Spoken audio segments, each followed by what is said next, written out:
And hello, everyone, and welcome to today's webinar. Sorry, I just turned you off, Courtney. Can you turn yourself back on?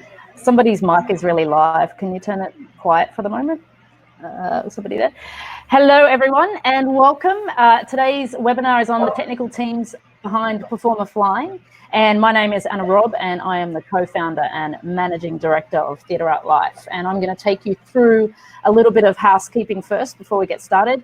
And then I'm going to introduce you to these wonderful people. So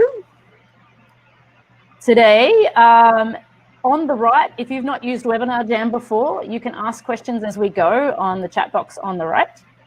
And if for any reason you drop out, you can log back in anytime via the email link. Sometimes that can happen. If you can't hear us at any point, log out, log back in. There's a bit of times that sometimes we might drop out. We've had technical issues in the past, but it's all good. You should be able to get back into it fairly quickly. Just want to make sure you have some troubleshooting if you come across.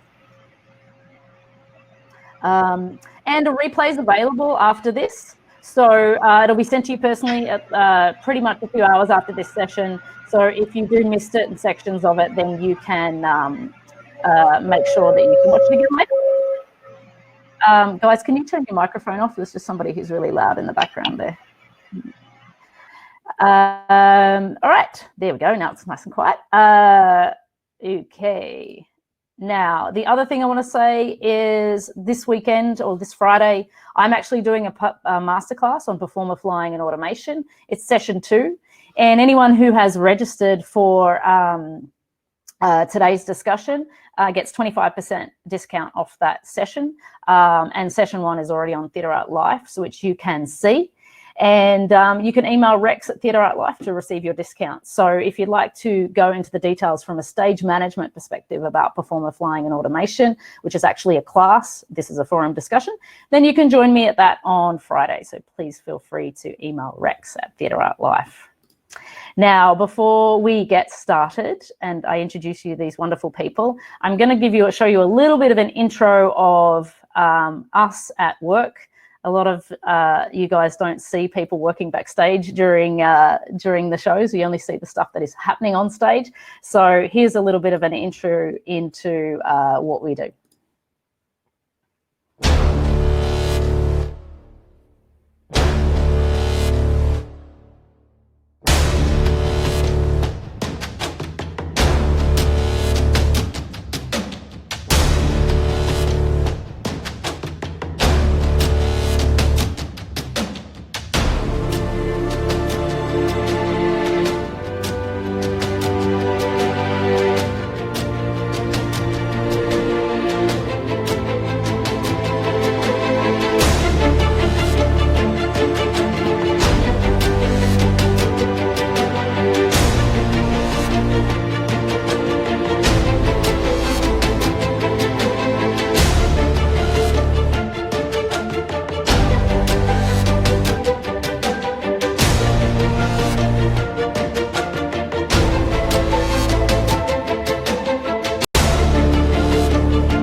All right.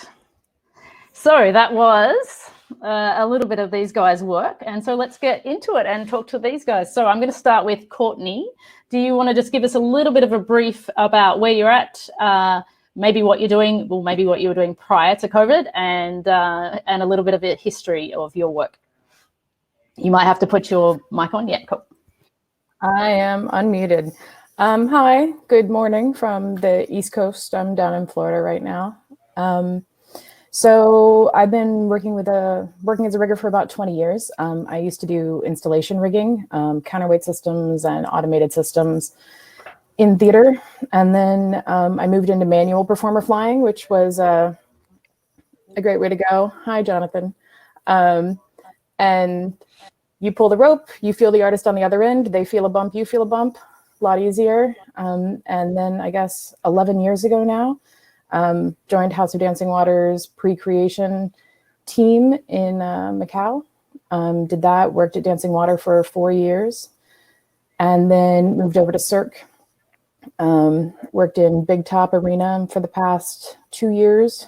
I've been head of rigging for Cirque, popping from show to show to fill in when they lose a head of rigging for transfer or they decide to go home or whatever. So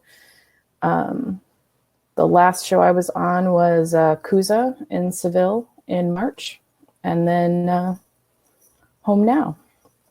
So, thank you, Courtney. And Anna is also over in America. So, Anna, what have you been up to? Yeah, I'm also in Florida. I started in the industry also about 20 years ago, but as a performer. I was a vocalist for probably 5 years, and then I got over into the technical side and was a carpenter for about 8 years, and then did some automation here and there and kind of like everything in between, doing regional theater.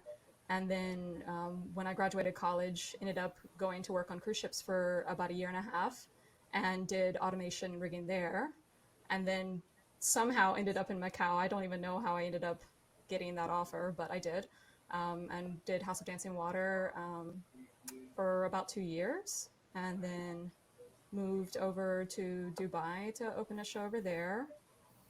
And then I've been doing a lot of small gigs kind of interspersed in between. And did an opening in Macau, was intended to do another opening in Macau, which did not turn out. And then in this February, when the COVID thing hit, I was working in Italy, just south of Milan, and found out we were kind of in a hot spot and ended up heading back home because of a family emergency, not even COVID related. So ended up getting another gig with Cirque du Soleil in automation, but about a week before I was going to deploy on that, we got told that we weren't doing that. So I'm in Florida, taking care of the family and chilling and doing all personal projects that I had set aside for, years and years and never actually did. So I'm just chilling here.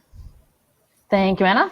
And Sean is joining us from Macau today. So Sean, tell us about what you're up to. Yeah, I'm in Macau. I'm currently at the Wind Palace. Still in automation, but not perform flying at the moment.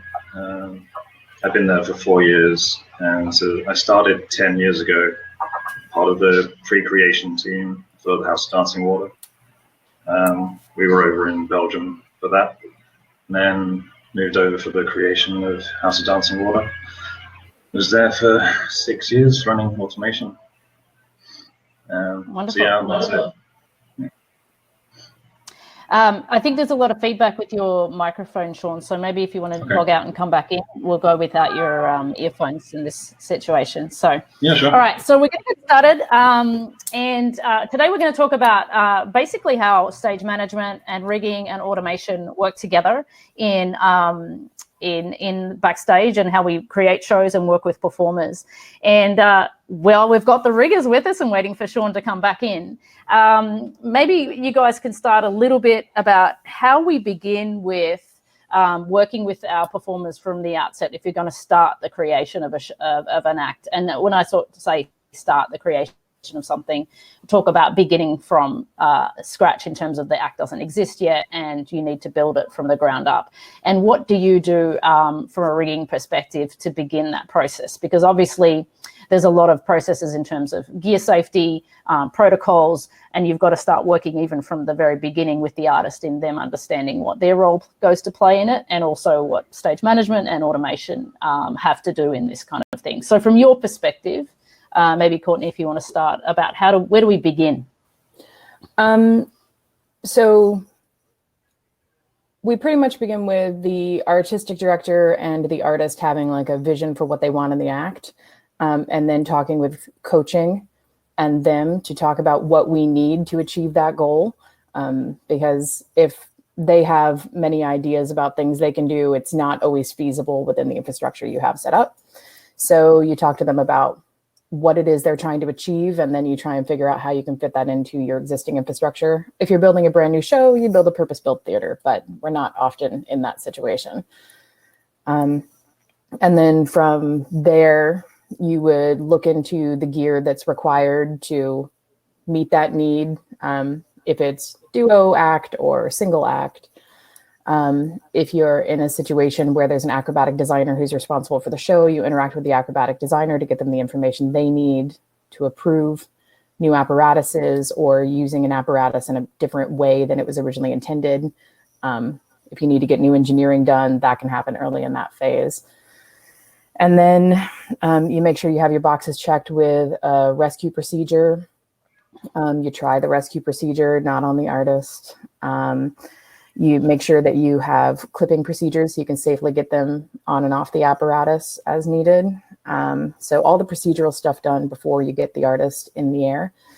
And then you can start working with stage management. And stage management is generally involved in kind of that whole process, is like you're letting them know where you're at and making sure that they have everything that they need from you. Mm-hmm. And you're talking about where you're going to need to give them clears and where they feel like they need clears, and making sure that that information is going to be easily passed back and forth, that everyone's hands aren't going to be full.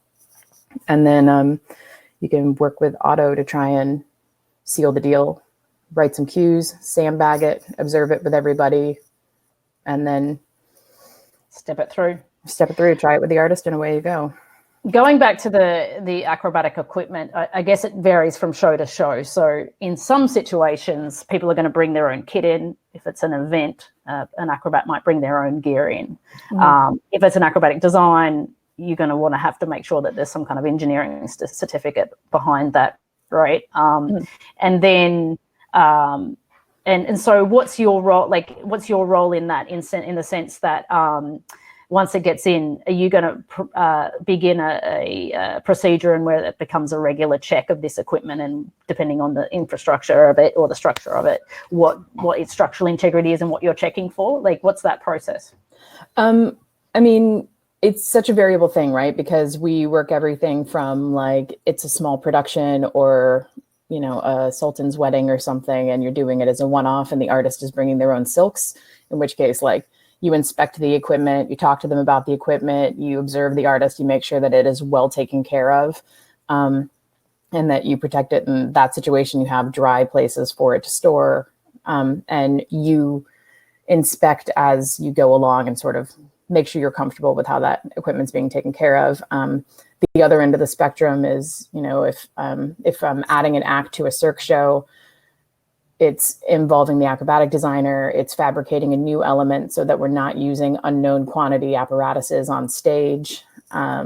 It's making sure that they're manufactured to our specifications, to the correct length that we were expecting, that the artist likes, and the fabric and all that. And then folding it into the inspection procedure as well. So there's a huge range of tasks in there depending on the size of your gig and what you're comfortable with. Yeah.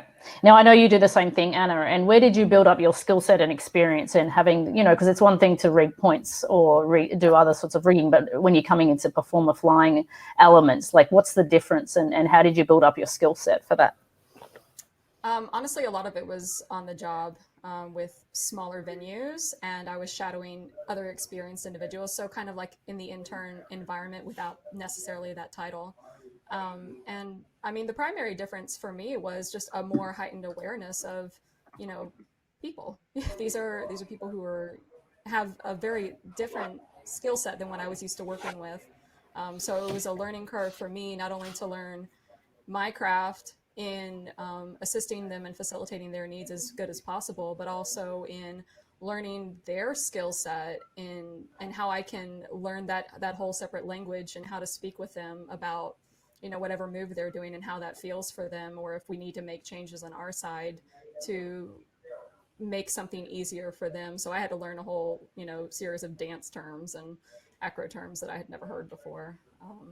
So it was different from that set off, but honestly, a lot of it was just on the job. And of course there are, you know, books that you can read, there's documents, there's certifications that you can get, but I don't think that that is really necessarily a good substitute for being present and asking good questions and finding people who are willing to work with you and answer those questions with like a teacher's mindset, and not just, you know, oh, we're trying to get this done, just, you know, just do this one thing, and, you know, don't ask these questions because we're trying to finish. You know, it's good to find people who are willing to educate and work with you and help you grow. Welcome back, Sean. Hello, is this better? Yeah, sounds good. So, and just before we jump over to Sean and talk to him as well, in terms of, again, I'm not sure the process in terms of the Cirque du Soleil way, Courtney, but are you guys generally involved in helping the performer or artist, whatever you want to call them, fit into their harnesses and get comfortable in terms of starting a new act in terms of their own, especially if there's new artists who've never really worn harnesses before? Are you in the process of teaching them how that works? Yeah. If you're in a show that's in early creation, then even more so, because, you know, the harnesses get ordered with a thing in mind. So you're introducing the artists to harness. It might be a style they haven't worn yet. But again, like, you've done all the paperwork in the advance with the production team to learn like what the clipping procedures are going to be. So you have something to teach the artists about their harness. And you do all the fittings, and in the creation process is when you can discover like this might not be the ideal fit or the ideal style for that. So maybe we need to try something else. So you learn about the equipment while you're fitting them in creation. For a mid-show edition, if the artist is interacting with a new procedure, like how to climb a mast safely, or you know, connect themselves to a piece of fall protection, you would integrate that training as well. And so speaking from the times that we created some stuff in a little old town called Lint many years ago. You know, we had quite a relationship between the automation operator, the riggers, and the performers, and also stage management. And I think one of the biggest takeaways for me is a very clear communication line along how we were going to run something, how we were going to test it out, how an artist may ride that winch cue or automated move, and how we would slowly build up to that. And it can come down from a really simple step of like, let's make sure that the space is clear, there's nobody around, there's a whole protocol established around that process. And I feel like in this process that we worked a little bit very closely with the fact that the performer knew you guys, they knew the stage manager very well, and they also knew the automation operator, and there has to be that element of trust, especially when we're flying them 15 meters into the air and back down again, right? So from your perspective, Sean, in terms of before we even start from building an act scene, there's a certain level of status and checks and things that need to happen from an automation perspective before we even get started on that cue creation aspect of it. So tell us a little bit about that. Yeah, absolutely. I guess at the very beginning, we start with setting up the automation system itself. So usually if you're going into a building and it's already all set there, the install team will have gone through and checked and set up the entire system itself. And then I guess, so once all that's set, you can just go through, it'll be testing and programming and writing the cues is what takes the longest, I would say. Because we have to do tons and tons of testing, and when we're thinking about what the cue is going to do to the person and needing needing to make sure and test all of that is quite an involved process. Just takes a long time to get through all of that, I guess. Yeah. And so the process, though, is even from a point of, did you, when we talk about testing the winches before we even start programming, you always zeroed the winches in lint to the level, right? So every day, the riggers and the automation team would come in and make sure that the winches knew where they were, right, from a data point of view, so that you weren't you've got limits, and you've got your high limits and your low limits, and you know where you are, where the system is before you even start. Yeah. And then the build up is, like we said, it's quite slow in that process. So the other thing is, I guess, maybe talk about Anna and Courtney a little bit about, before we even get started, you want to know how you're going to be able to rescue that person should something go wrong or should the winch stop. So what are some of the ways that what are some of the emergency procedures as such that you've sort of had in the planning for rescuing a person should the winch stop in the air?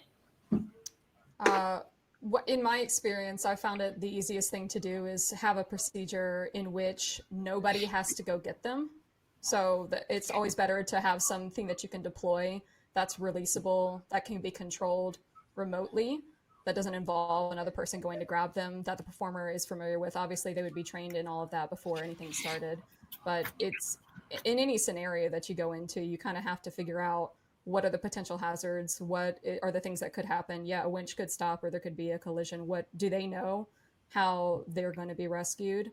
So you kind of go from that. So, and if for whatever reason they can't, rescue themselves, then there's, what we're all kind of familiar with here, a brake release sounds terrifying, but it's really just a manual lowering from the winch that doesn't involve the automation system itself, the software. It's something you can go in and release one of the brakes fully and then slowly start to open another one so that you can get a controlled lower that way. And then, at least for me, the last resort is sending a person physically to go get them, because you're putting somebody else in danger and a potential hazard. But of course, all of that would be planned out ahead of time and rehearsed with technicians first and talked through with performers and then tried with performers beforehand. And I think that's the key, because it's always one thing to have a plan, but then it's also to be ready to run it out, right? So, one of the very, very simple examples that we had when we were programming stuff in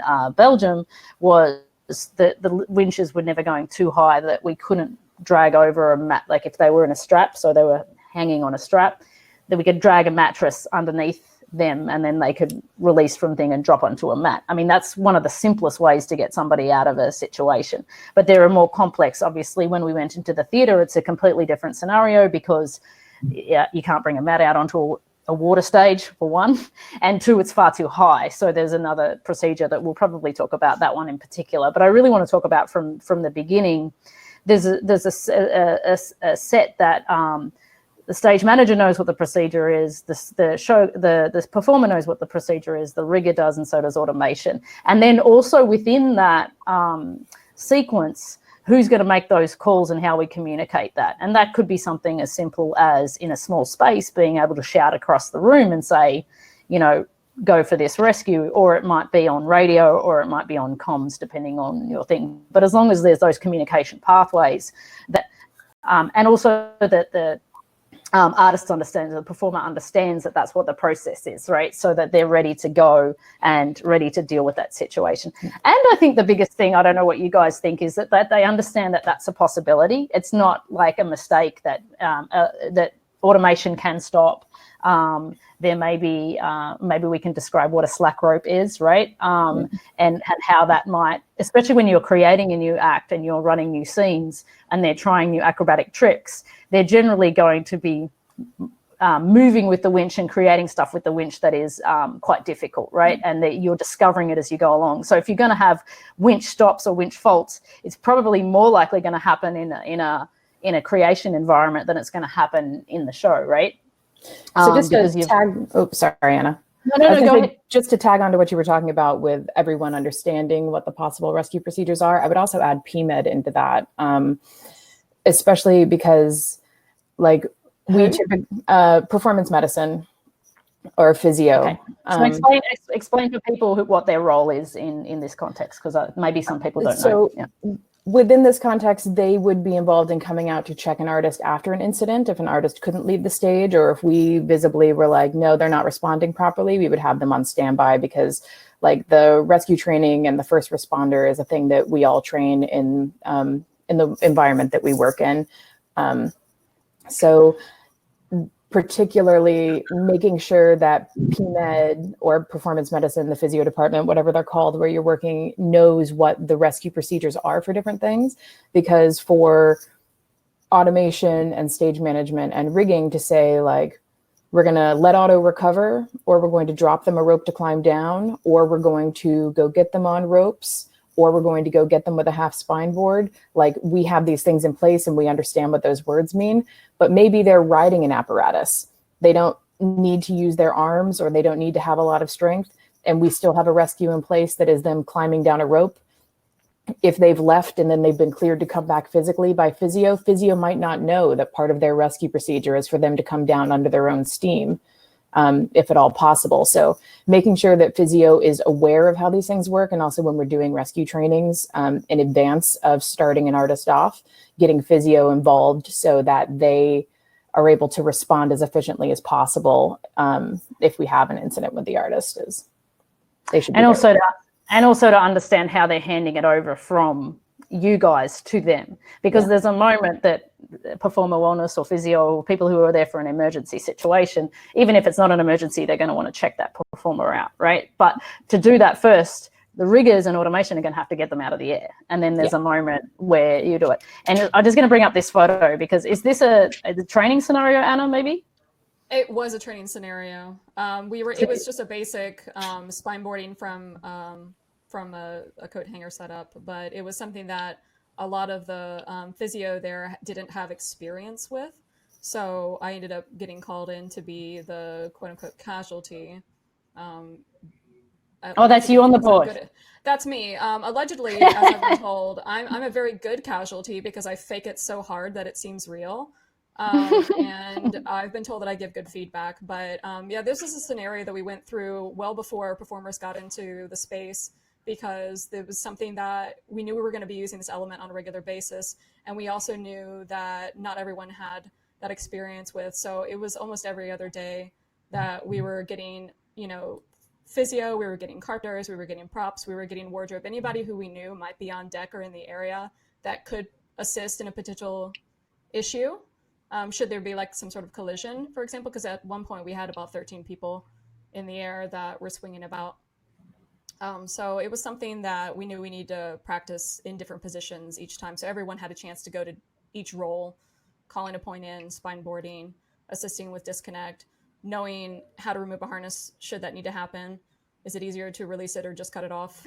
It was a series of discussions. And I think one of the most important things was getting feedback from the performers, how they felt with it, and not necessarily in this situation, but in any kind of scenario, to see what they find more effective from their side, and any changes that we need to make that could, potentially save us time and effort later on. Yeah. So we went to the emergency straight away, didn't we? We skipped the. Although it's really important, obviously, as we know, to have those things before we even start and go into the creation of the act. So I think going back to automation, Sean, I think just a little explain to people that may not work with automation a little bit of the steps in terms of. I'll start maybe from where we talk with the artist. We establish what a creative cue might be. And then we're going to say, okay, automation, we want it to go up 15 meters and down 15 meters. What literally are you doing once you do that, when you're putting that in the desk? Because it's not just up and down, is it? There's acceleration and deceleration. So explain that a little bit. Yeah, so there's multiple parts to the cues when they're created. At the very basic level, you can just tell it to go where you want it to go and how fast, and then it will automatically fill in the rest. But you will usually need to give it the default speed and give it the acceleration and deceleration and the target. And then inside the software, it's how it deals with that on its own. I think Yeah, at the basic level, that's kind of it. But you need to, one of the most important things with performer flying is you need to think about how that move in particular is going to affect that person and what apparatus they're on. Because it's straps or bungee will react differently depending on how violently you accelerate them or where you move them to and things like that. Yeah.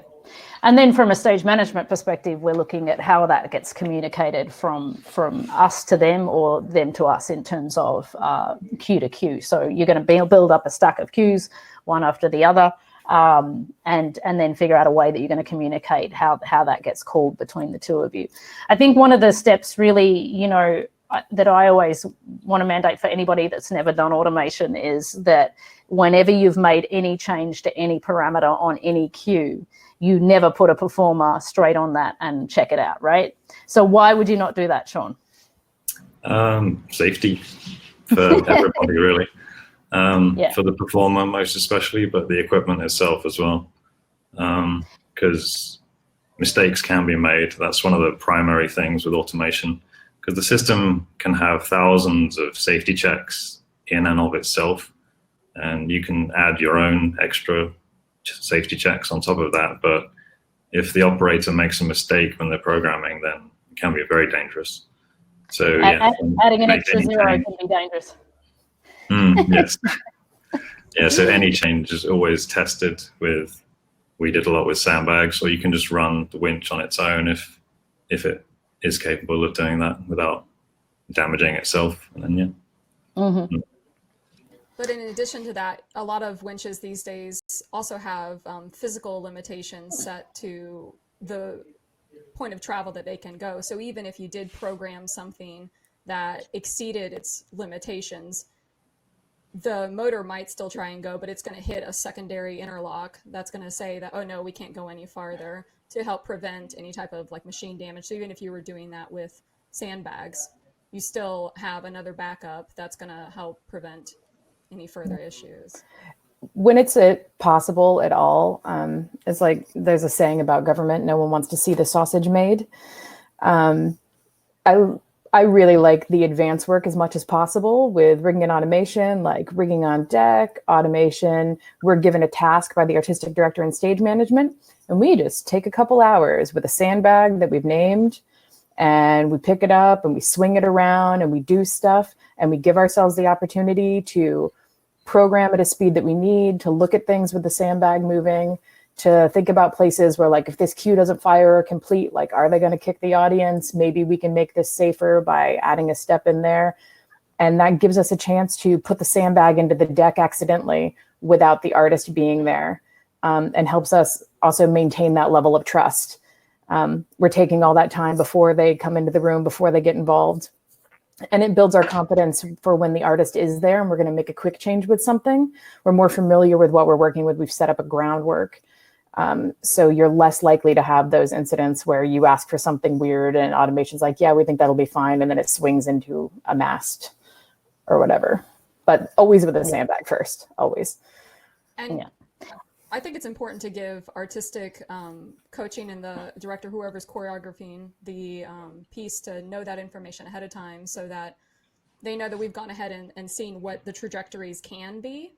So if they start asking for something that's unreasonable, we can show them a piece of paper that says, no, these are the numbers, these are constraints that we can work within without, coming into further issues. So I think it's important for the people who are trying to create the act to know what our limitations are ahead of time and just be comfortable with that. And if we say, I'm sorry, we can't do that this way, can we try this? That it's not a pushback. They understand where we're coming from. We understand what they're trying to do, and we're just going to work together with it.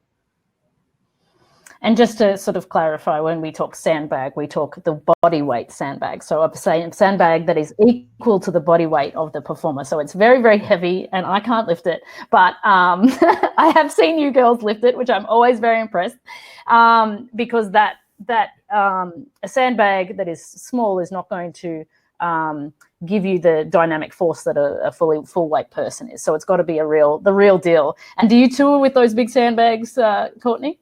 Yeah, there's typically a box that no one likes to talk about that lives, if you're in a big top, under the stage.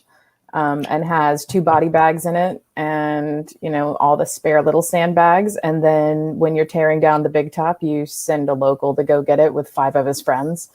You get the expensive wheels. Yeah. The last time I built an act, the show had also a roller adagio team where the husband would spin his wife on a neck piece, and they used one of the body bags for him to train when his wife didn't feel like getting spun. So it would be like, go back to the artistic tent, grab I called it Eliza bag because the artist we were working with was named Elizabeth. So we grab Eliza bag and drag her on stage, do all of our work, and then drag it back to be sampled. But Gail has a question, says, which member of the production team is responsible to create the risk assessments for an act in the first instance? Do you want to answer that, Courtney? It's a little bit of a group effort. Again, definitely at Cirque, the responsibility for risk assessments comes to coaching, but you can work closely with coaching. Also, we have a health and safety team. So we would interact with them to let them know, like, what the act was, and then they might send us a template, and then we can work with coaching and talk about what the different points are that there might be an issue, what the different risks are, and how those fold into the training. And then coaching gets it back to health and safety, and it gets logged. And smaller gigs, like I've been individually responsible for risk assessments, but it just depends on the size of the show. And I think once you get into operating a show from where we've done it, is that every department has what we call standard operating procedures. And so there's this line of checks and balances that happen, from automation checks to rigging checks to the way that stage management needs to run a session, to the way that they need to deal with an issue in the show. And all of those things are then rehearsed and practiced as much as possible within the venue, so everybody's familiar with those procedures. So, well, possibly the most important part of the risk assessment and the standard operating procedures, because a lot of times they get done when we're building an act or when we're creating a show, but shows are living elements. And I mean, all 4 of us have done brand new creations on a couple of occasions. Like, it changes significantly in the first 18 months. Shows don't stay solid. So making sure that information is updated so that it still applies, so that everything is being taken into account, and reviewing that paperwork can sometimes be a thing where rigging and automation and coaching need to kind of continually work together to review that documentation to make sure that they're still meeting the original standard. Dylan's got a good question, but I think while we're talking about this sort of stuff, we'll go to Steve. So Steve says a sandbag has a dead weight, whereas a performer can apply more dynamic force than their weight. Of course, yep. Does the sandbag take allowance for peak force weight? So sandbag is going to get you there for being able to visualize generally, but I know Anna's got a video of a straps act that I just worked on, and it has a massive pendulum in one section where she throws a trick at the end, and like, no matter what you do with a sandbag, you're never going to be able to duplicate that without her. So you do the sandbag, and some of it is a learning curve and experience, and working with artists, knowing their tricks, and working with winches and knowing how they run. So you maybe design the cue so that the sandbag pendulum stops a little bit short, knowing that when you have an artist on it, they're going to throw a trick at the end that's going to carry it the rest of the way. You train it all that way. You get the artist to ride it with no tricks a couple times, just to play dead weight, and let them find that spot. And then when they run it with the trick the first couple times, you have a rigger standing by to hang on to the winch line in some scenarios to make sure that a bubble doesn't get thrown back up.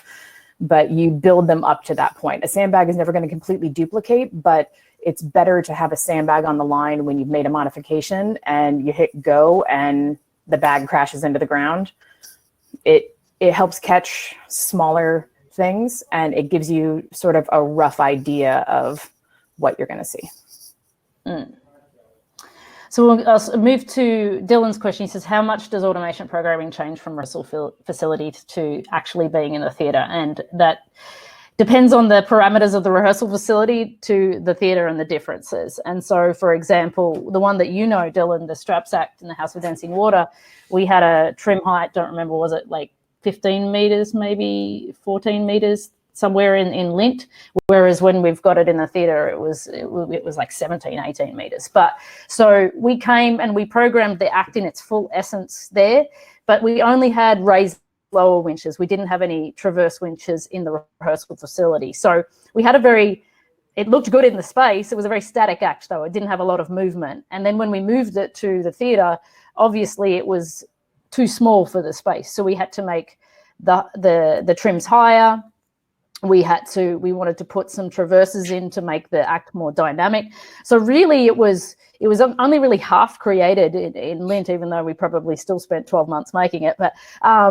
But then there was quite a significant development once we got to the theatre. And then when we ran it, we were like, well, it's still boring. So let's play with the lifts, and then let's move the winches in and out of the water, or the performers in and out of the water. So we created more of a three-dimensionality from in the water and out of the water, and then also with the traverse winches, and it became a much more beautiful dynamic act in the space. So that's a difficult thing from a stage management perspective, because you've got it nailed and you can call it with the music and everything works, and suddenly the cue has to go further, so it takes longer, and you've got to retime. You've got to literally, it was like you had to re-cue it from the beginning. In the end, we were always able then to get it back into the box that we needed to fit it in musically, but it was quite some work to get there. But because we'd spent a lot of time understanding the acceleration, the deceleration, how far they traveled, how long they held at the top. The dialogue became, okay, to win this, I want you to cut a second off the hold time at the top, and then we should get to the ground again before we need to run the next cue. So that's where a stage manager, having knowledge of how the automation gets programmed, can be very beneficial, because you can work faster and quicker in making the adjustments needed to implement a particular act in the show. The other thing that's really interesting is that a lot of the time in the rehearsal space, you just start the act from the ground, you do the act and they finish on the ground. You're like, that's wonderful. But then there's the reality of the theatre. They've got to come in from a place. And I want to show the video, Courtney, that you have of this loading procedure of this straps girl, because it takes, probably 30, 45 seconds before she comes out of the grid. And what's going on, before I show this video, can you just tell us a little bit what's going on? Did you prepare that act on the ground first and then figure out how to get her from the ceiling, or how did that happen?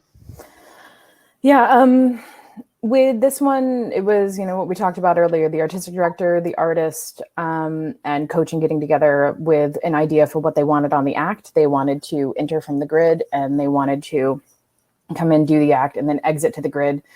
And it's one of those situations where we had 3 feet of clearance from the edge of the grid to where the winch stops, maybe a little more than that. And then the artist is on 6-foot straps.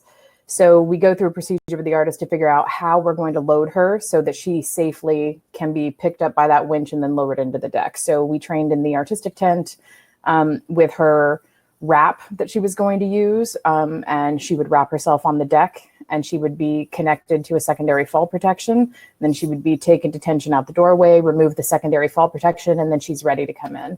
So I think the footage you have is, we talked through that whole procedure, took a lot of pictures of things, and then sent it to, in our situation, we had to report back to an acrobatic designer to make sure he was comfortable with us, that we ticked all these boxes. So this was the video that we sent him that it shows the entrance from the bottom. She has to be kind of guided around a series of metal objects that are used for other pieces. So let's take a look.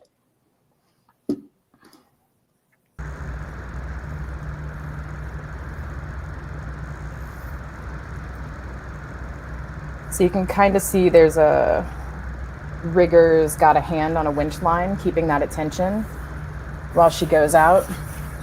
And this was one of the early versions of the keys that we tried, where she had to lower herself to a sitting position.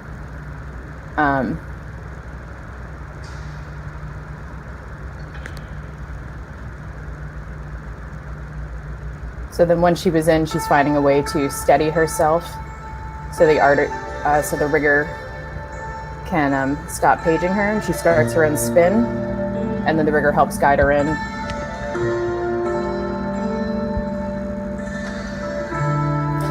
And then the rigger is actually lowering a donut to hold the winch line, so that when she starts flying around on stage, her winch line isn't going to get tangled in any of the equipment that's up on the grid.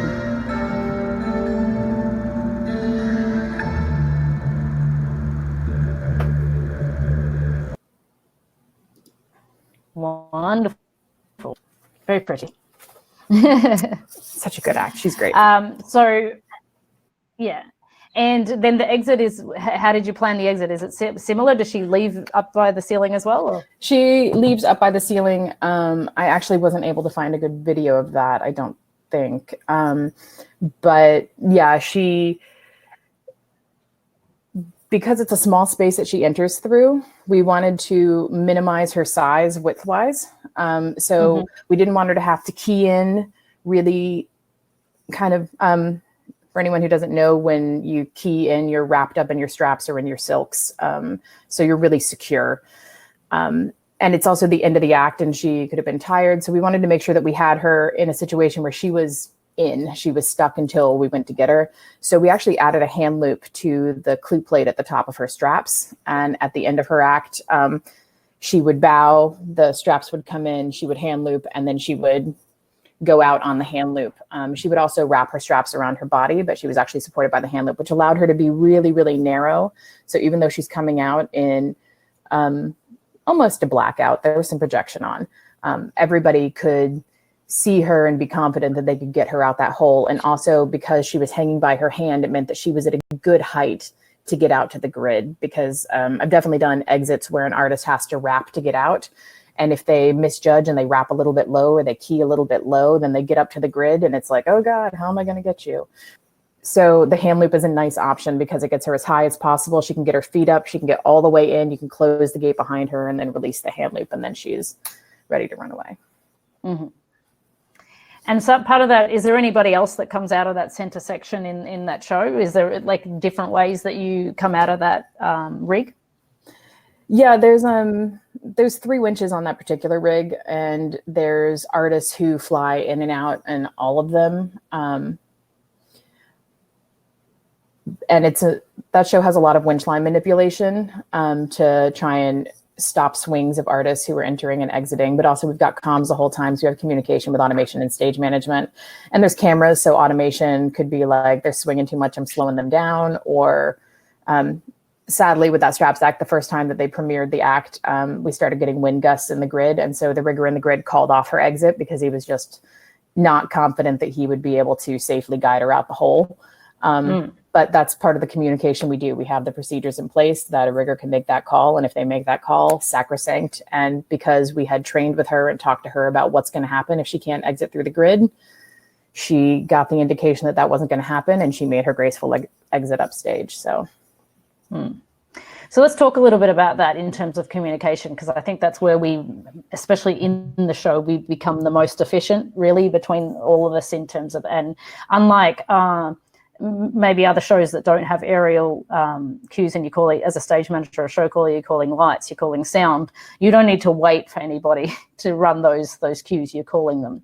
But once you're in this environment with the circus environment, you've got to it's a much more interactive process. So you've got to wait for those clears and make sure that you've got all of those things before you say go. You can't, and of course the backup there is that you've got the riggers of the automation saying, yes, we're ready, or I'm not going to go because we haven't got that clear. But you set up that protocol of who's going to give clear. So just in terms of automation, but Sean, perhaps you want to explain what's just a quick way, if there was, I mean, obviously you're running cues the whole time, but do you want to explain a little bit about what the dead man is and how that keeps you safe as an operator? Sure. So the dead man switch is literally exactly what it says. If you, as you're operating, you need to hold the dead man switch, and if the operator dies, their hand will come off and the cue will stop. It's a bit morbid to think about it like that, but that's where the name comes from. So there's a safety check that's there constantly while an operator is running the system. Can get quite stressful trying to make sure that you don't mess it up when you're operating, but that check is always there. And it requires a lot of practice too, I guess. And there's, just correct me if I'm wrong, that you can have that as a hand, like a thumb press deadman, or on the feet, like at the base of your operating, right? You can have different types of switches. A lot of desks will come with a hand switch or a light gate where your hand will be inside, or you can have it as a foot switch it depends on the setup and what sort of thing you're running. But yeah, you can have a foot switch or a hand switch. And so just explain a little bit from, so maybe Anna, the process from, if you're hooking up a performer, you've got a procedure in which you're hooking up a performer and you're going to send them to fly. What are you looking for, and what are you checking for, and how do you work with that performer before you're sending them out, say on a particular, if they're hooked up to a harness, et cetera, et cetera? Sure. Well, the first thing that we're going to do is make sure that they know what their exclusion zones are. So that can be a mark on the stage or on a catwalk, or it can be, an indication, 2 meters, 6 feet away. If we've got a live edge that we have to harness up for, that means that they're in potential danger as well. So they know that before they get attached to anything, they need to observe that and wait until we're ready to receive them. So we need to make sure that our space is clear and happy for them to come along, at which point we can either invite them in, depending on what the procedures are, or we'll hook them up to a secondary backup, just as an extra procedure, because maybe they can't get close enough to whatever the equipment is. Maybe our equipment is already over a hole, like in Courtney's case, or maybe it's something that is tracked on and it's within their range, so they can just go ahead and hook themselves up to that. So once we've established that they're clear to enter that space, then depending on the situation, perhaps it's something that they hook themselves up to and we just double check, or it's something that we need to clip them into, depending on the setup. And so we're looking for a proper harness alignment. They've already been trained in their harness fit, so chances are it's underneath a costume. So we're having to have a level of trust for them to ensure that, maybe we can't, take off their whole costume to make sure that their harness is on correctly. So that's something that they are getting trained on well before any of this happens. And then we will clip them in whatever manner that is, either a carabiner or some other sort of device that they're being attached to. We're ensuring that the path is clear to where it is that they're going. We're ensuring that there's nothing that's going to be tangled up. There's nobody that's in the way, that we're ready to go. We're checking mental readiness for performers. You want to make sure that they're in a good state of mind to be doing what it is they're doing. They're not agitated or upset about something, because that's a good way for them to maybe miss a cue or get caught off balance on something. And so sometimes it's better if a performer, even though they might say that they're ready to go and it's very clear that they're not, you can, call it off and say, hey, you're just not ready right now. And that's okay. We'll check on you later. But right now we're going to skip this section of the act. And that's, something we would inform automation and stage management that this performer's not here, or, they're not ready to do this. Can we change the setup in the show for that? You want to make sure their costumes are on appropriately. There's been several instances where performers have rushed in and not had like their skull caps on, or they've had a boot that was like slightly detached and they just want to go for it. And it's like, wait, no, this is not attached. You do a flip and next thing you know, you've got a shoe in the audience. So we're kind of backups for other departments as well. So we're just making sure that everything is in its appropriate readiness. We have our little checklist that we do depending on the act. And at that point, we will give a series of clears either to automation or stage management, depending on what they need. And then we stand by and watch everything as it's going. We got our hands ready to call in on the radio or call in on headset to see if we need to give an STOP on something, or just constantly in communication. And then, we're standing by to receive them if that is something that we do, or they get, disconnected somewhere else. Mm.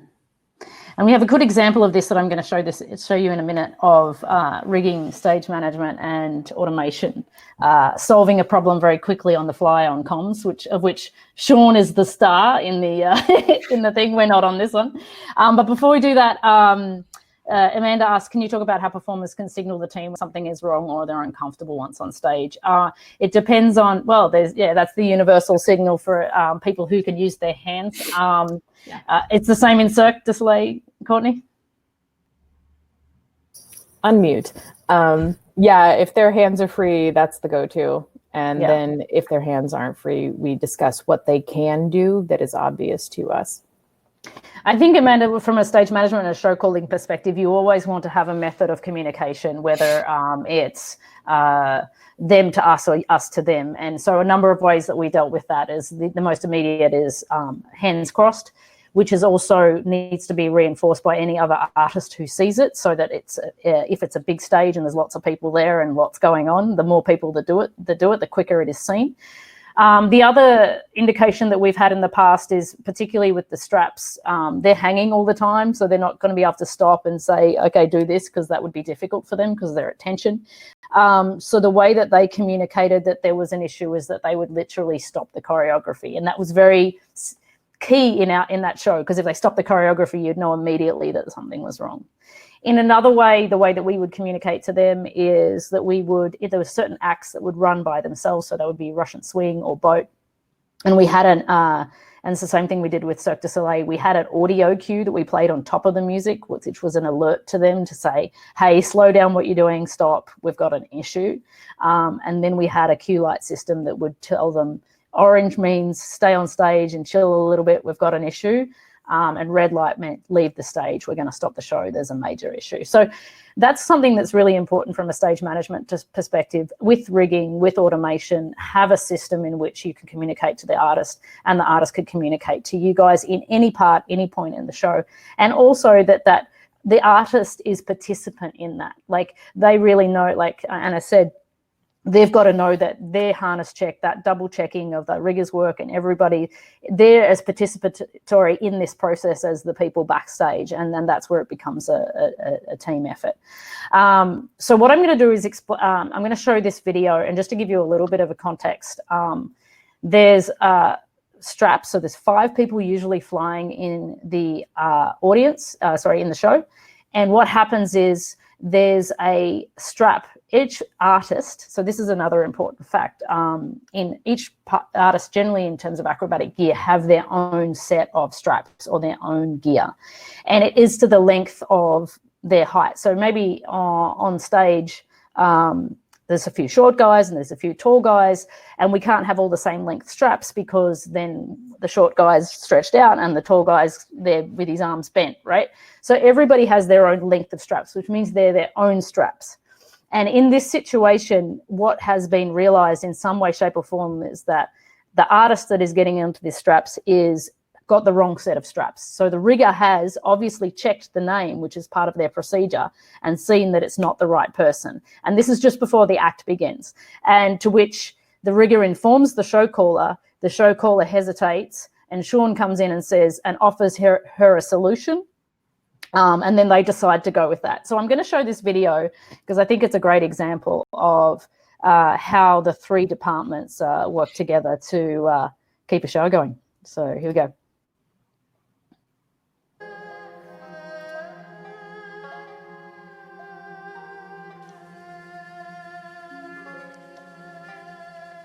Winch Q 225, go. Moving. Stand by please, winch cues 240 to 325, lift cues 27 to 34, auto cue 300 and 310, SFX 220 to 240, the poor girl catch, the John catch, fisherman reveal, and stranded people. Stand by. Thank you.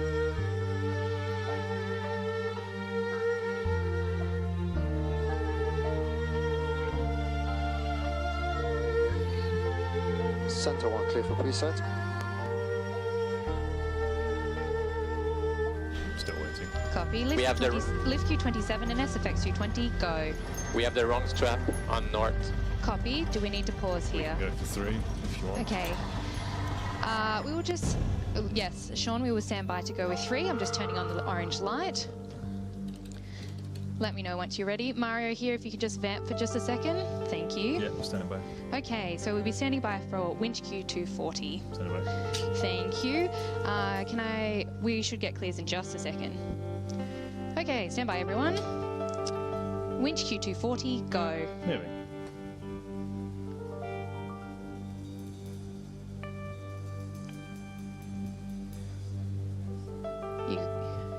Okay, are you good, Sean, for me to continue? That's complete. Thank you. 245. Okay, winch Q 241, go. SFX 221, go. Lift Q 27.5, go. Hey, Madison, I'm sorry, I got a question. Is North flying or no? North won't be flying. Thank you very much. Thank you. Waiting for clears on south and in the centre well. South is clear to fly. Centre 1 clear to fly. Thank you. Wind Q245, go. Moving.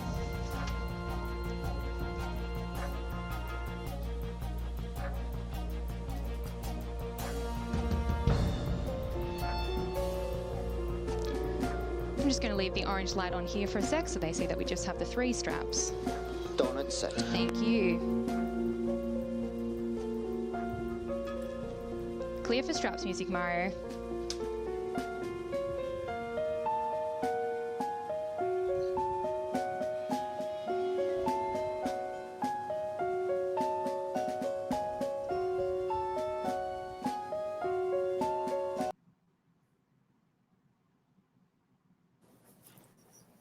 You're muted.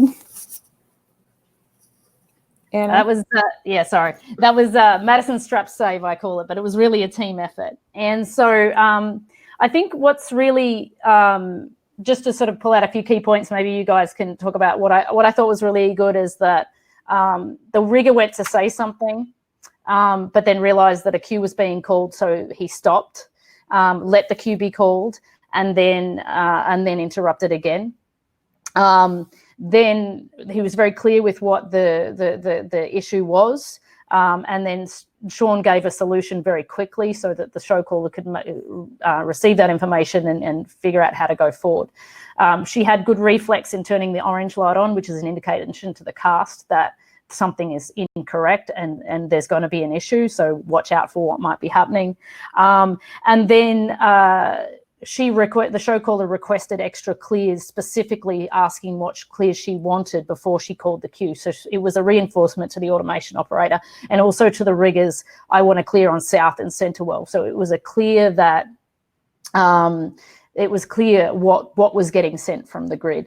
And so I think that was a really well managed situation, and that takes confidence on all teams and working together to make that happen. You guys want to comment on that?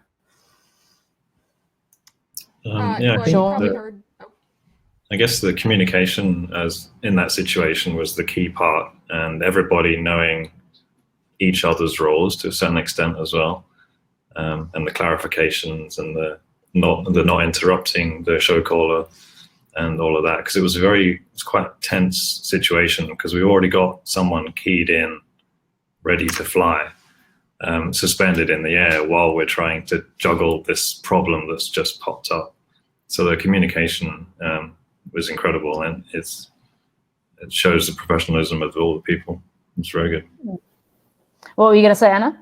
Oh, I was going to mention that I think it's important for folks to understand that towards the end, when the person asked if the North was going to be flying or not, he might not have heard the entire thing that was going on in headset because he was probably trying to answer questions for the performers and the other riggers that are in the area. So there's several conversations that everyone's kind of having to deal with. So knowing the verbal choreography, knowing the cueing script is very important to know, yes, when you can interject a question or a statement, but also understanding that there's, you've got 3 or 4 channels open, and every one of those conversations are important, and trying to figure out which one is necessary at that time. So if you do end up hearing people ask questions, again, it's not that they're not paying attention, they're just listening to something else that's grabbing their attention more importantly at that moment. And it's also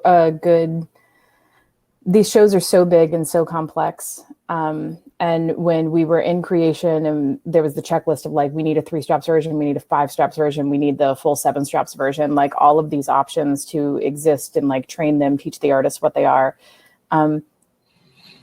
For people who come in later on, you can teach them and give them SOPs, but in the moment, it might be hard to remember that there is an option for a 3 straps.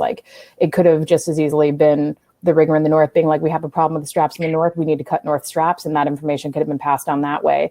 But this way, Sean was able to step in and help out Mads and the rigger in the North, and the rigger in the North could keep doing what they're doing.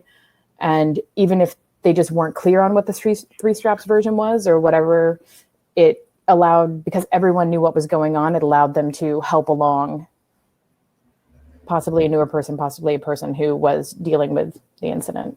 So, and the alternative, and equally valid, is that we could have taken a small show pause, put the right straps on the north side, and done the act as normal. So the one thing that I've always said from a show caller's perspective, there's no wrong way to do it. There's only a safe way to do it. So as long as your decisions are based on something that you're confident and it's safe, then you choose the scenario that you are most comfortable with. And that was a big learning experience for me from somebody who built the show, because I'd be a whole lot more cowboy about what we could do than somebody who'd learnt the show after me, because their solidarity and the understanding of those cues were different to mine. So having said that, if they'd run backstage tracks, they knew the backstage activity much better than I did. So everybody brings their own skill set and assets to a show, and then you've got to capitalize that in the show. So yes, Lizanne, the question is, there was a 3 straps version of the act, and it is always rehearsed, and it's generally something that we would train with, because then we don't have to use as many performers when we're running an act for the show.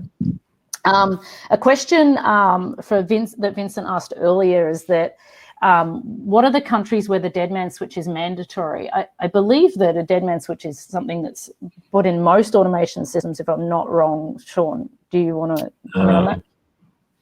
Yeah, the country question is something I'm not sure on, but the companies that produce the automation software and hardware will usually include it as default. And then I guess it would be possible for a company to choose to not use it in certain situations. Like if you're not doing performer flying, for example, if you've just got automated machinery that just runs all day, then maybe you won't need it in that aspect, so you could turn it off. But yeah, the companies would provide it by standard. Angel also asked the question, if I missed it, if you've already recommended some kind of security certification or course to get knowledge of our equipment, or you start to get proved and noticed in your resume that you have that asset. So how did you go from, maybe this is you, Anna, from cruise ships to work on this kind of stuff, and how did you tactfully build up that skill set with regards to rigging? I had gotten, when I went into cruise ships, I was a stage manager first, and then I quickly moved over into automation, and I was able to do that personally. I think I had gone to college as a technical direction major, and that included pretty much every field, including automation and rigging. So I already had that kind of grandfathered in to my skill set because of the university I went to. So I never took an ETCP certification because, at least for me, it wasn't as necessary, because I already had the educational documentation for that. And then honestly, it was, for me, job by job, step by step. I just kept building a skill base and building my resume. And I went to a direction that I wanted to go. I don't know that it was necessarily the direction everyone wants to go, but as far as being on a cruise ship, I know it kind of gets a bad rap because it can be constraining. But one of the great things about it is that it gives each technician a unique opportunity to work with really complex equipment, kind of on your lonesome by yourself. You know, you run into situations that you yourself have troubleshoot. You can't really fall back on somebody else immediately. I mean, unless there's a significant issue that you have to delay a show or cut out a piece of equipment and wait for someone on shoreside, if that's in their jurisdiction to fix. It was just, each experience, I just kind of like gained something different. And I haven't always done just rigging. I go into automation every now and then. I go into stage management every now and then. So it's, for me, it's more about, you know, is the job at a location that I want to be at? And will I get to travel? And is there a potential for me to learn something new and interesting? Or is it going to be something that I've already done before? So I'm not sure if that answered the question or not. But I think also you're from place to place, and maybe you can describe how you guys deal with this. I'm sure that you come across people with different rigging certifications and different rigging expectations. And some places in the world have a mandatory training and others do not have a standardization. So, and I guess with you, Courtney, too, you're moving around, so, and you're going into different countries. So where do you set the standard in terms of rigging, and how do you bring a multinational team together to come to agree on the way to do things? I mean, I think the three of us, at least who were there for creation, will remember the amazing document that Cody Odell, the head of carpentry, made that had a picture of all the hand tools and then a flag for all the nationalities and then what the nationalities call those hand tools. Because the most difficult thing we do working in an international group is kind of agreeing on a standard. So to a certain extent, when you show up on a gig, if it's a larger company gig, then that standard is set by that company. Are we working to Canadian standards? Are we working to American standards? Are we working to Australian standards? And then you need to work within those. So for CERC, they use CSA and OSHA, but when we're in Australia, if there's a reigning standard, like we all had to get our Australian white cards, which is like the OSHA 10 sort of thing, except significantly harder or significantly like longer process. But as far as rigging certifications go, there's not. Like I have my ETCP certification. I got it back when I used to do predominantly installation and was like very proud of it because it was a new thing. I got it in 2009. But once I got to Macau, like no one outside the US had heard of it. So I've always been interested in the Australian practice where it's an industrial one. Like Tiny, I see you're in the room. I've been intending to come down and get my dogging certificate with you for years because I've heard that's the way to go. But in Australia, it's part of the industrial and kind of construction standard. But in the UK, they have a different standard. So there's not, Germany has a really stringent, shockingly, and specific standard as well. So when you're traveling from place to place, you're working to the standard of your company. And then if the country you're in requires you to have a particular standard, like Cirque was about to open a show in Germany. I was talking about joining that show. They were wanting to hire me an AHOD or an assistant head who had the German certification to tick that box and then have me run the show because I had the Cirque standard experience. So I could keep the show to Cirque standards, but also incorporate the German version. So the short answer is take every class you can take every gig you can take, talk to every person you can take, and go to every free course you can take and meet people and learn new skills, because there's not an overarching thing. But yeah, that was not Andrew says, that's all right. Andrew says, and I don't understand this question, so you're going to help me out. I found the US-based systems tend not to have a DMB by default versus UK, Europe having them. What does that mean? Do you guys understand that? Dead man button. Oh, okay. And Tiny says they're not mandatory in most countries by regulation, but it's mandatory for most system builders and operators. So yeah, that makes sense. Sean, if I'm not mistaken, our navigator for the lifts at house, did it not have the little finger doohickey when we started? Like the, what is it? There was one of the very old consoles. It had a light gate on the side. Because I remember there being conversations about kind of having to learn how to rehandle the console when that got involved. Yeah, because initially we just had the basic computer, keyboard, mouse, desktop system, and we didn't have a console. And when they made that move very early in the process, we had to get the console and figure that out and kind of change a lot of the programming as well to make it fit on the console too. Yeah, the little had a light gate on the side. We also had a little bit of like a discovery with the G6, if I'm not mistaken, where we found out that if you hit the dead man and slid it sideways, it would lock in position. That's not fun. Yeah, I think Andy Marshall was telling me about like finding out that happened and then going to explain it to someone. They had bags on the lines and he like said it and then turned and gestured with both hands and was like, "Do you see a problem here?" As the winches continued with the sandbags.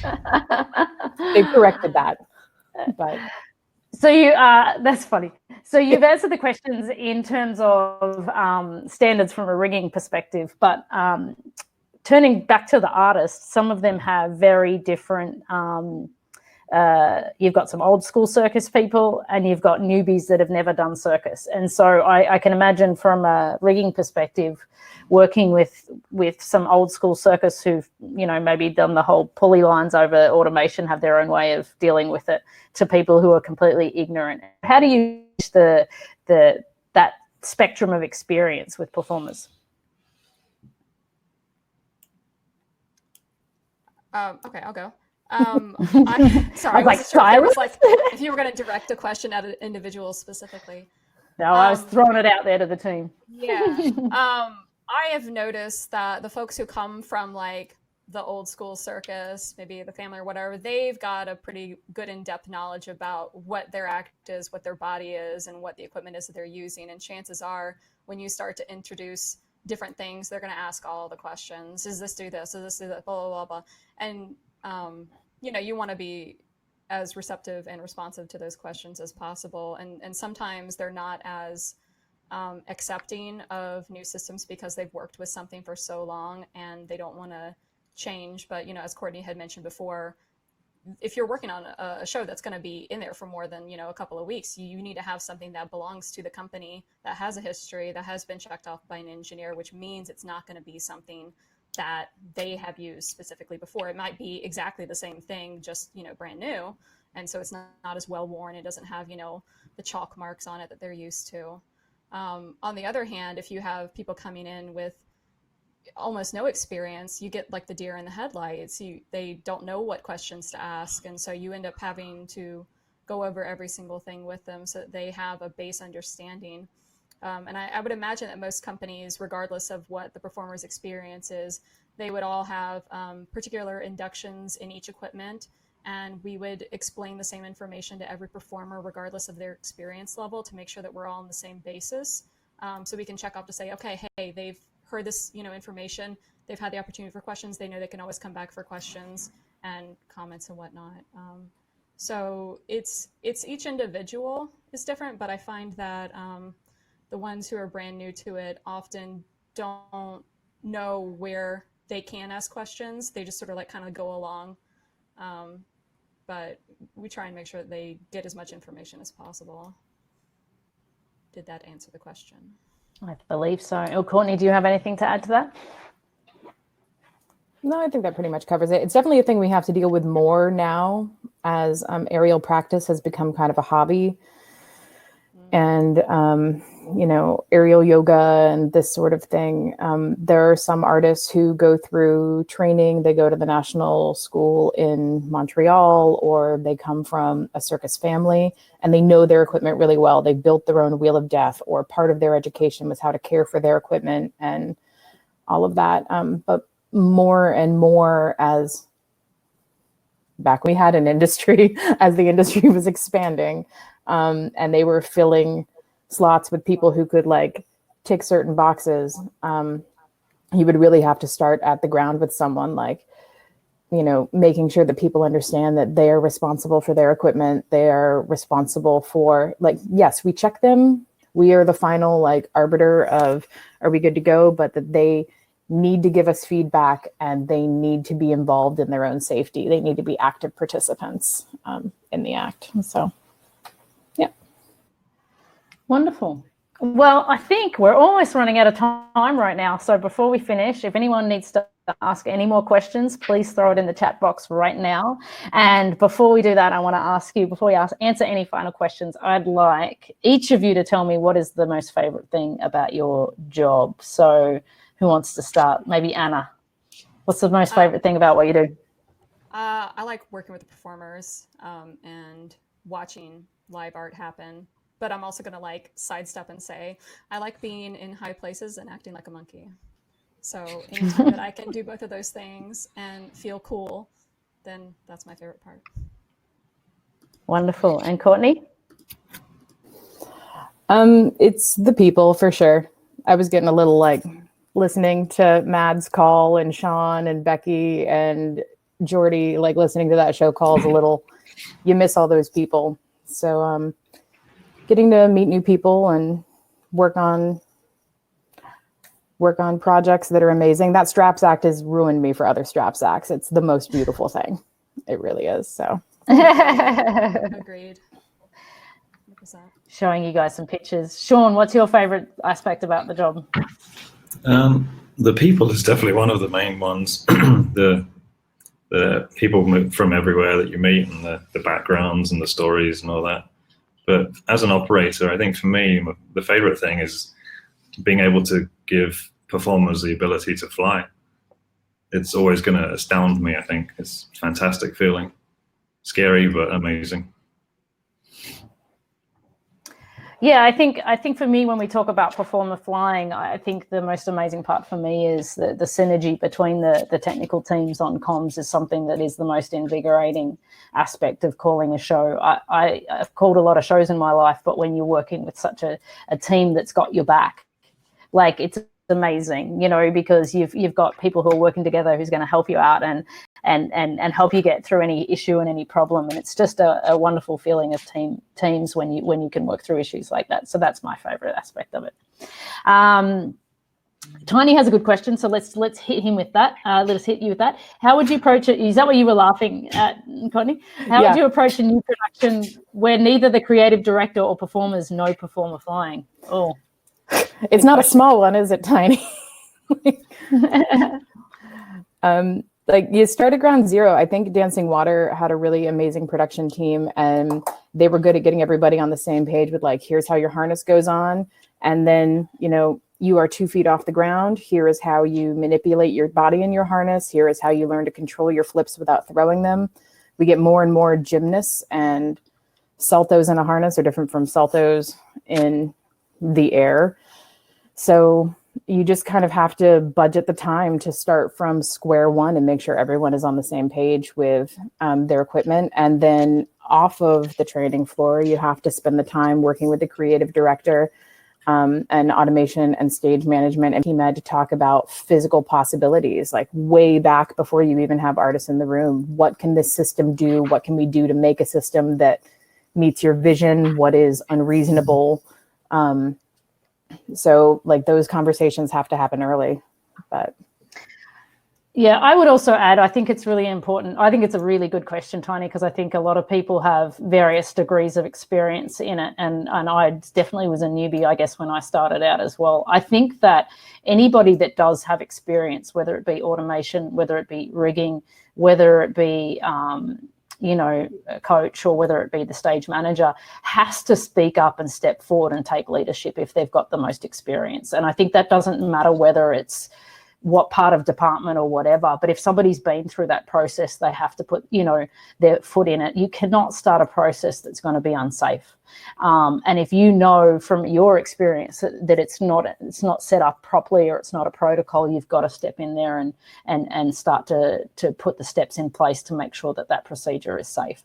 And because what we do is inherently dangerous, and people can be hurt in it, and people have been hurt in other situations and things, you know, that have been in the industry and for many reasons and things like that. So you can never be too careful. And I would urge anybody that doesn't have experience to look and seek experience, get it from other people, learn, like Anna said, do all the courses you can, learn where you can, and admit when you don't know what you're doing. I think if you're a stage manager, or if you're an automation operator or a rigger and you don't have experience with doing that, get some help, and don't fly blindly, because I think when you've got strengths in all of those divisions, you can cruise through and make a great creation. You don't have to worry about it. But when you've got weaknesses in the team, it's going to make that whole process harder. And ultimately, you're going to make less good. The shows are not going to be as spectacular as they can be if people are weak in their job roles as well. So I feel like it probably comes down to, you know,